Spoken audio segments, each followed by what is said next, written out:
Great morning, students. I hope all are fine and safe at your home. बच्चों, आज हम हिंदी में पाठ 7 पहाड़ों की रानी मनाली को पढ़ेंगे। आप सभी जानते हैं मनाली एक जगह का नाम है। यहाँ पर कुछ बच्चे घूमने भी गए होंगे, तो आज हम इसके बारे में पढ़ेंगे।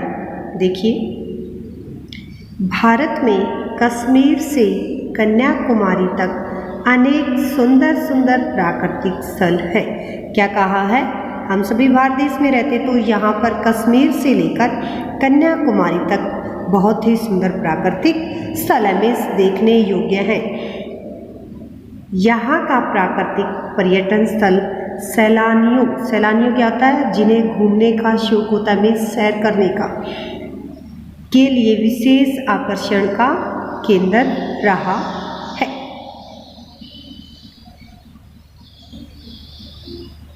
कश्मीर, कुल्लू मनाली, शिलांग, नागालैंड, मिजोरम आदि स्थलों के प्राकृतिक सौंदर्य से रूबरू होने पर प्रतिवर्ष भारी संख्या में विदेशी पर्यटक आते हैं और भरपूर आनंद उठाते हैं।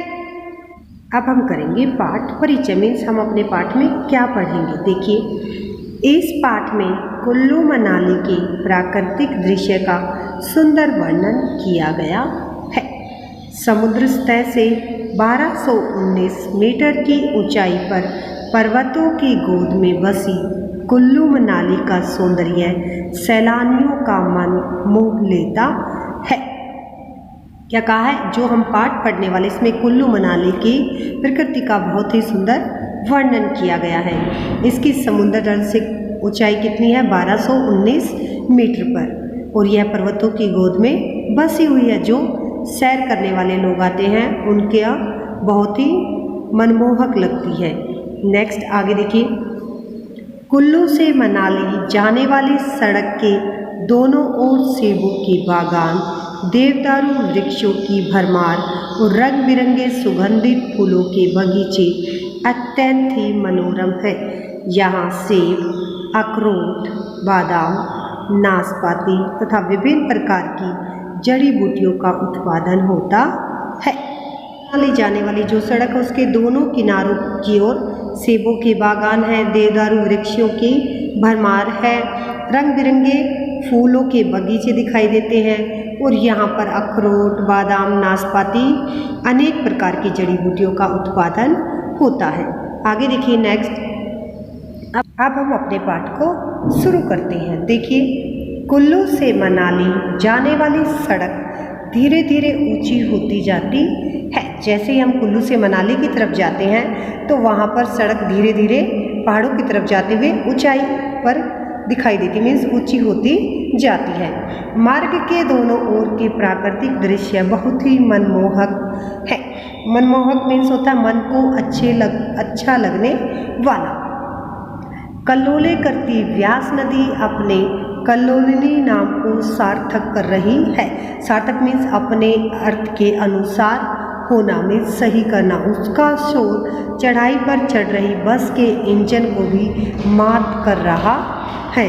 व्यास नदी छोटे बड़े पत्थरों से टकराती टेढ़ी मेढ़ी राहें बनाती अबाध गति से, अबाध मीन्स होता निरंतर, मीन्स बिना किसी बाधा के, अपने गंतव्य की ओर बहती जा रही है। गंतव्य मीन्स होता है जिस स्थान पर पहुंचना, उसे जिस स्थान पर पहुंचना वह वहाँ बहती जा रही है।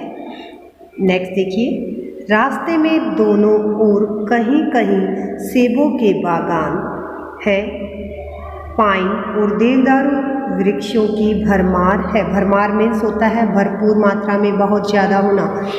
विभिन्न रंग बिरंगे खुशबूदार फूलों के बगीचे सैलानियों का मन मोह लेते हैं। सैलानियों का अर्थ होता है पर्यटक, जो सैर करने आते हैं, घूमने के लिए आते हैं। नेक्स्ट आगे, प्रकृति का अनुपम सौंदर्य देखकर ऐसा लग रहा है मानो प्रभु ने अपनी सौंदर्य सृष्टि कल्पना को साकार रूप देने के लिए सर्वप्रथम मनाली को ही चुना हो।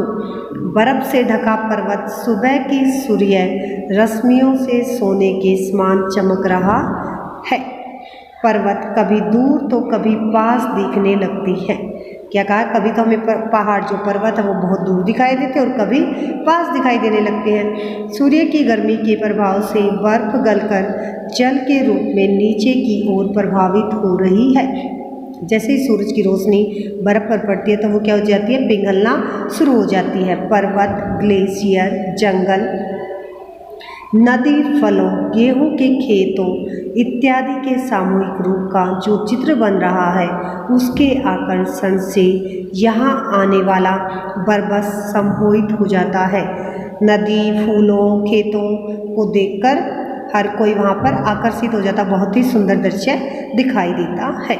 इस समय व्यास आंखों से ओझल तो हो गई। ओझल मीन्स होता है गायब हो जाना, मीन्स दिखाई नहीं दे रही, किंतु उसका निदाद अवश्य ही सुनाई पड़ रहा है। निदाद मीन्स होता है शब्द, उसकी आवाज़ सुनाई पड़ रही है। हिमालय के साम्राज्य में कान और आँख दोनों ही अंग अत्यधिक संवेदनशील हो उठते हैं। संवेदनशील मीन्स भावुक हो उठते हैं। व्यास पास हो या दूर इससे कोई फर्क पड़ने वाला नहीं। इस पर्वतीय क्षेत्र में उसका संगीत कहीं न कहीं से अपने होने का आभास अवश्य कराता है। मेघ गर्जन के समान एक मंद आवाज़ रह रह कर हमारे कानों में प्रवेश कर रही है। आशा है आज हमने अपने पाठ में जो पढ़ा वो आपको समझ आ गया होगा। हमने पढ़ा कि कुल्लू से मनाली जाने वाली जो सड़क है वो धीरे धीरे ऊंची होती जाती है। यहाँ पर वृक्षों के बागान हैं, खेत खलियान बहुत ही सुंदर दिखाई देते हैं। व्यास नदी का अपना ही शोर है, उसकी आवाज़ गायब होने पर भी हमें सुनाई देती है। आप सभी ने अपने इस पाठ को अच्छे से पढ़ना है, समझना है। धन्यवाद। आपका दिन शुभ हो।